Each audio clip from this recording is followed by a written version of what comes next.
ಇವಾಗ ರಾಗಿ ಹಿಟ್ಟು ಹಾಕಿ ಕಲಸಿದ್ದೀನಿ.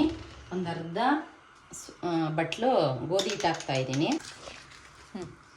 ಇವಾಗ ಇದು ಬೆಣ್ಣೆ ಮತ್ತು ಬೆಲ್ಲ ಎರಡೂ ನೀಟಾಗಿ ಸ್ಮ್ಯಾಶ್ ಆಗಿದೆ. ರಾಗಿ ಹಿಟ್ಟನ್ನು ಸ್ವಲ್ಪ ಬೆಚ್ಚಗೆ ಮಾಡ್ಕೊಂಡು ತಗೊತೀನಿ. ಈ ಪ್ಲೇಟ್ಗಳನ್ನ ಇಟ್ಟು ಲೋ ಫ್ಲೇಮಲ್ಲಿ ಒಂದು 20-25 ನಿಮಿಷ ಮುಚ್ಚಿ ಬಿಡೋಣ. ಎರಡೂ ಇಲ್ಲ ಅಂತ ಅನ್ನೋರು ಎಣ್ಣೆನೂ ಕೂಡ ಹಾಕ್ತಾರೆ, ಬಟ್ ನಾನು ಎಣ್ಣೆ ಏನೂ ಹಾಕ್ತಾ ಇಲ್ಲ.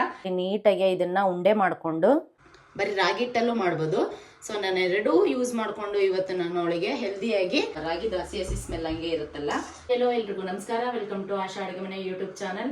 ಇವತ್ತು ನಾನು ಮಕ್ಕಳಿಗೆ ಅಂತಾನೆ ಹೆಲ್ದಿಯಾಗಿ ಬಿಸ್ಕೆಟ್ನ ಮಾಡ್ತಾ ಇದ್ದೀನಿ. ಯಾಕಪ್ಪ ಅಂತ ಅಂದರೆ ಡೈಲಿ ಬೆಳಿಗ್ಗೆ ನನ್ನ ಮಗಳಿಗೆ ಲಂಚ್ ಪ್ಯಾಕ್ ಮಾಡಬೇಕಾದ್ರೆ ಅಮ್ಮ ಇವತ್ತು ಸ್ನ್ಯಾಕ್ಸ್ ಏನು ಅಂತ ಕೇಳ್ತಾಳೆ. ಸೊ ಬೇಕ್ರಿಯಿಂದ ನಾವು ತಂದು ಹಾಕೋದಕ್ಕಿಂತ ಮನೇಲೇ ಮಾಡಿ ಕಳಿಸೋದು ಬೆಟರು. ಸೊ ಯಾವಾಗಲೂ ಫ್ರೂಟ್ಸ್ ಯಾಕಾಗಲ್ಲ, ವೆಜಿಟೇಬಲ್ಲೇ ಹಾಕೋಕ್ಕಾಗಲ್ಲ. ಸೊ ಅದಕ್ಕೆ ಇವತ್ತು ನಾನು ಹೆಲ್ದಿಯಾಗಿ ಮನೇಲೇ ನೀಟಾಗಿ ಅವಳಿಗೆ ಬಿಸ್ಕೆಟ್ನ ಮಾಡ್ತಾ ಇದ್ದೀನಿ. ಬರೀ ರಾಗಿ ಹಿಟ್ಟಲ್ಲೂ ಮಾಡ್ಬೋದು.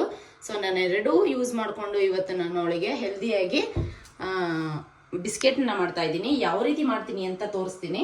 ಬಿಸ್ಕೆಟ್ ಮಾಡ್ತಿರೋದ್ರಿಂದ ಏನೇನು ಸಾಮಾನ ತಗೊಂಡಿದ್ದೀನಿ ಅಂತ ತೋರಿಸ್ತೀನಿ ಬನ್ನಿ. ಜಾಸ್ತಿ ಏನೋ ವಸ್ತುಗಳನ್ನ ಯೂಸ್ ಮಾಡದೆ ಮನೇಲೇ ಇರುವಂಥ ವಸ್ತುಗಳನ್ನ ಯೂಸ್ ಮಾಡಿಕೊಂಡು, ನಾನು ಸಕ್ಕರೆ ಯೂಸ್ ಮಾಡ್ತಿಲ್ಲ, ಮೈದಾ ಹಿಟ್ಟನ್ನು ಯೂಸ್ ಮಾಡ್ತಾ ಇಲ್ಲ. ಬೆಲ್ಲ ಮತ್ತು ರಾಗಿ ಹಿಟ್ಟು, ಗೋಧಿ ಹಿಟ್ಟು ಇದೆರಡು ಹೆಲ್ದಿಯಾಗೇ ಇರುತ್ತೆ. ಮತ್ತು ಸ್ವಲ್ಪ ಏಲಕ್ಕಿ ಪುಡಿ, ಇದು ಸುಮ್ಮನೆ ಟೇಸ್ಟಿಗೆ ಮತ್ತು ಗಾರ್ನಿಷಿಂಗ್ಗೆ ಬಾದಾಮಿ ತೊಗೊಂಡಿದ್ದೀನಿ. ಅದನ್ನು ಬಿಸ್ಕೆಟ್ ಒಳಗಡೆ ಮಧ್ಯ ಮಧ್ಯ ಹಾಕಿದ್ರೂ ತುಂಬ ಚೆನ್ನಾಗಿರುತ್ತೆ ತಿನ್ನಬೇಕಾದ್ರೆ. ಮತ್ತು ಬೆಣ್ಣೆ ತೊಗೊಂಡಿದ್ದೀನಿ. ಬೆಣ್ಣೆನೂ ಹಾಕ್ಬೋದು, ಮತ್ತು ಇಲ್ಲಾಂದರೆ ಇದನ್ನು ಬೆಣ್ಣೆ ಕರಗಿಸ್ಕೊಂಡು ತುಪ್ಪ ಮಾಡೋ ಹಾಕ್ಬೋದು. ಬೆಣ್ಣೆ ತುಪ್ಪ ಎರಡೂ ಇಲ್ಲ ಅಂತ ಅನ್ನೋರು ಎಣ್ಣೆನೂ ಕೂಡ ಹಾಕ್ತಾರೆ, ಬಟ್ ನಾನು ಎಣ್ಣೆ ಏನೂ ಹಾಕ್ತಾ ಇಲ್ಲ, ಬೆಣ್ಣೆ ಹಾಕಿ ಮಾಡ್ತಾ ಇದ್ದೀನಿ. ಇವಾಗ ಇದನ್ನು ಯಾವ ರೀತಿ ಮಾಡೋದು ಅಂತ ತೋರಿಸ್ತೀನಿ. ಫಸ್ಟು ಇದನ್ನು ಬೆಣ್ಣೆನ ಇದರಲ್ಲಿ ಬಟ್ಲು ಕಟ್ ಮಾಡಿ ಹಾಕೊಂಡು ಬೆಣ್ಣೆ ಮತ್ತು ಬೆಲ್ಲ ಎರಡು ಕರ್ಗೋವರೆಗೂ ನೀಟಾಗಿ ಫುಲ್ಲು ಸ್ಮ್ಯಾಶ್ ಮಾಡಬೇಕು. ಸ್ಮ್ಯಾಶ್ ಮಾಡೋಕ್ಕಾಗಿಲ್ಲ ಅಂತ ಅಂದರೆ ಅದನ್ನು ಮಿಕ್ಸಿಗೆ ಹಾಕೊಂಡು ಕೂಡ ಗ್ರೈಂಡ್ ಮಾಡಿದ್ರೆ ಅದು ನೀರು ಥರ ಆಗುತ್ತೆ. ಸ್ವೀಟು ಮಕ್ಕಳಿಗೆ ಜಾಸ್ತಿ ಸ್ವೀಟ್ ಆಗಲ್ಲ ಅಂತ ಅನ್ನೋರು ಸ್ವಲ್ಪ ಯೂಸ್ ಮಾಡಿ. ಏಕೆ ಅಂತ ಅಂದರೆ ನಾನು 2 ಕಪ್ಪು ಹಿಟ್ಟು ತಗೊಂಡಿದ್ದೀನಿ. ಸೊ ಅದಕ್ಕೆ ನಾನು ಅದ್ರ ಮೆಜರ್ಮೆಂಟ್ ಪ್ರಕಾರ 1 ಕಪ್ಪು ಬೆಲ್ಲ ತಗೊಂಡಿದ್ದೀನಿ. ಕರೆಕ್ಟಾಗಿರುತ್ತೆ ಅಂತ ಅನ್ಕೊತೀನಿ. ಸೊ ಇವಾಗ ನಾನು ಬೆಣ್ಣೆ ಜೊತೆ ಬೆಲ್ಲನ ಮಿಕ್ಸ್ ಮಾಡ್ತೀನಿ. ಅದು ಸ್ವಲ್ಪ ಇಟ್ಟಿರ್ತೀನಿ.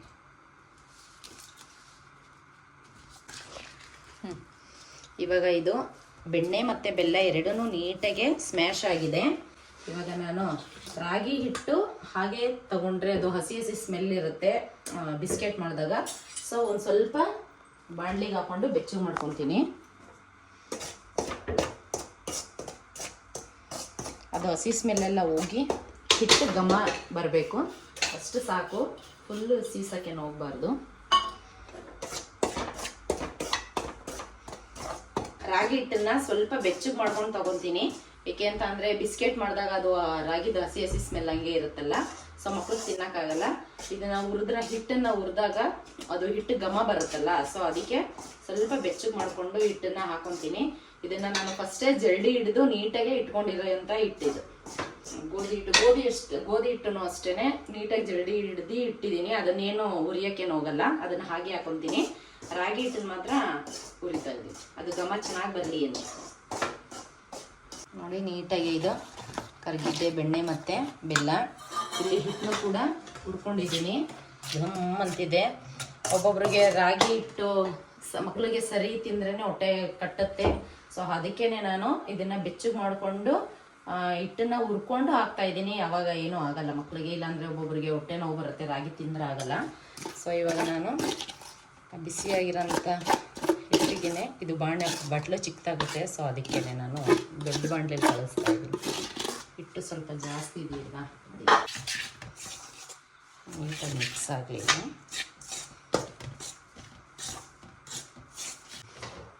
ಇವಾಗ ರಾಗಿ ಹಿಟ್ಟು ಹಾಕಿ ಕಲಸಿದ್ದೀನಿ. ಒಂದು ಅರ್ಧ ಬಟ್ಲು ಗೋಧಿ ಹಿಟ್ಟು ಹಾಕ್ತಾ ಇದ್ದೀನಿ. ಮತ್ತು ಒಂದು ಸ್ವಲ್ಪ ಬೇಕಿಂಗ್ ಸೋಡಾನ ಹಾಕ್ತಾ ಇದ್ದೀನಿ. ಇದೇ ಒಂದು ಸ್ವಲ್ಪ ಬೇಕಿಂಗ್ ಸೋಡಾ ಮತ್ತು ಏಲಕ್ಕಿ ಪುಡಿ ಹಾಕ್ಕೊಂಡು ನೀಟಾಗಿ ಮಿಕ್ಸ್ ಮಾಡ್ಕೊತೀನಿ. ಸ್ವಲ್ಪ ಡ್ರೈ ಫ್ರೂಟ್ಸ್ನ ಹಾಕಿ ನೀಟಾಗಿ ಇದನ್ನು ಕಲಸಿಡೋಣ. ಕಲಸಿಟ್ಟಾದ್ಮೇಲೆ ಆಮೇಲೆ ಬಿಸ್ಕೆಟ್ನ ತೋರಿಸ್ತೀನಿ. ನೀಟಾಗಿ ಹಿಟ್ಟು, ಬೆಲ್ಲ, ಬೆಣ್ಣೆ ಇದೆಲ್ಲ ನೀಟಾಗಿ ಮಿಕ್ಸ್ ಆಗಲಿ. ನೀಟಾಗಿ ಸ್ವಲ್ಪನೇ ಹಾಲು ಹಾಕ್ಕೊಂಡು ಉಂಡೆ ಆಗೋ ರೀತಿಲಿ ಚಪಾತಿ ಹಿಟ್ಟಿನ ಥರ ಕಲಿಸ್ಕೋಬೇಕು. ನೀಟಾಗಿ ಈಗ ಬಿಸ್ಕೆಟ್ಗೆ ಹಿಟ್ಟನ್ನು ಕಲಸಿಕ್ಕಿದ್ದೀನಿ. ಮಿಕ್ಸ್ ಆಗಿಲ್ಲ ಅಂತ ಅಂದರೆ ಉಂಡೆ ಆಗಲ್ಲ ನೋಡಿ. ಈ ಥರ ಹಿಟ್ಟು ಮುದ್ದೆ ರೀತಿಲಿ ಆಗಬೇಕು. ಈ ಥರ ಮಾಡಿದ್ಮೇಲೆ ಹಿಂಗೆ ತೆಗೆದು ಇಲ್ಲಿಗೆ ಉಂಡೆ ಕಟ್ಟಿದ್ರೆ ನೀಟಾಗಿ ಉಂಡೆ ಆಗಬೇಕು. ಆವಾಗ ನಾವು ಈ ಥರ ಶೇಪ್ನ ಮಾಡಿ ಸ್ಟೀಮರ್ ಮಾಡೋದಕ್ಕೆ ಸರಿ ಹೋಗುತ್ತೆ. ಅದು ನೀಟಾಗಿ ಸ್ವಲ್ಪ ಹೊತ್ತೊಂದು 5 ನಿಮಿಷ ರೆಸ್ಟ್ ಮಾಡೋಕ್ಕೆ ಬಿಡೋಣ. ಇಲ್ಲಿ ನಾನು ಹಿಟ್ಟು ಸ್ವಲ್ಪ ನೆನೀಲಿ ಅಂತ ಬಿಟ್ಟಿದ್ದೆ. ಸೊ ಅಷ್ಟರಲ್ಲಿ ನಮ್ಮ ಮನೇಲಿ ಓವನಲ್ಲಿ ಏನು ಮಾಡ್ತಾಯಿಲ್ಲ. ನಮ್ಮ ಮನೇಲಿ ಓವನ್ ಇಲ್ಲ. ಸೊ ನಾವು ಇಡ್ಲಿ ಪಾತ್ರೆಯಲ್ಲಿ ಇಟ್ಟು ಬಿಸ್ಕೆಟ್ ಮಾಡ್ತಾ ಇರೋದ್ರಿಂದ ಇದಕ್ಕೆ ಸ್ವಲ್ಪ ಕೆಳಗಡೆಗೆ ಉಪ್ಪನ್ನು ಹಾಕಿ ಫ್ರೀ ಹೀಟ್ ಮಾಡ್ತಾಯಿದ್ದೀವಿ. ಇದು ಒಂದು 10 ನಿಮಿಷ ನೀಟಾಗಿ ಬಿಸಿ ಆಗಲಿ. ಇಡ್ಲಿ ಪಾತ್ರೆಯಲ್ಲಿ ಫ್ರೀ ಹೀಟ್ ಮಾಡೋಕ್ಕೆ ಇಟ್ಟಿದ್ದೀನಿ. ಅಷ್ಟರಲ್ಲಿ ನೀಟಾಗಿ ಇದನ್ನು ಉಂಡೆ ಮಾಡಿಕೊಂಡು ಬಿರುಕ್ಬಿಡುತ್ತೆ. ಸೊ ನೀಟಾಗಿ ಇದನ್ನು ನೈಸ್ ಮಾಡಿಕೊಂಡು ಆಮೇಲೆ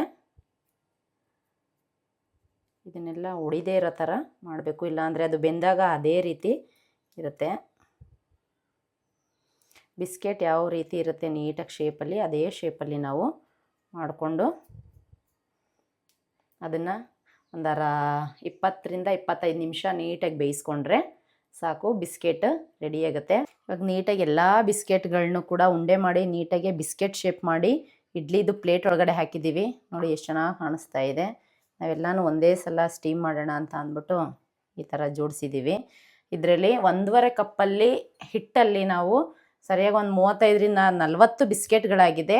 ನೀವು ಹೇಗೆ ಮಾಡ್ಕೋತೀರಾ, ನಿಮ್ಮ ಮಕ್ಕಳು ಹೆಂಗೆ ತಿಂತಾರೆ ಅದ್ರ ಮೇಲೆ ಡಿಪೆಂಡ್ ಮಾಡಿಕೊಂಡು ಎಷ್ಟು ಮಾಡ್ಕೋಬೇಕು ಅಂತ ನೋಡ್ಕೊಳ್ಳಿ. ನಮ್ಮ ಮನೇಲಿ 3 ಜನ ಮಕ್ಕಳು ಇರೋದ್ರಿಂದ ಎಲ್ಲ ಒಂದೊಂದು ಟೈಮ್ಗೆ 2 ಬಿಸ್ಕೆಟು ಅಂದರೆ ಒಂದು ದಿನಕ್ಕೆ ಖಾಲಿ ಆಗುತ್ತೆ. ಸೊ ಇವಾಗ ಇದರಲ್ಲಿ ನಾವು ಇದು ಪ್ರೀ ಹೀಟ್ ಆಗಿದೆ, ಬಿಸಿಯಾಗಿದೆ. ಇವಾಗ ಈ ಪ್ಲೇಟ್ಗಳನ್ನ ಇಟ್ಟು ಲೋ ಫ್ಲೇಮಲ್ಲಿ ಒಂದು 20ರಿಂದ 25 ನಿಮಿಷ ಮುಚ್ಚಿ ಬಿಡೋಣ.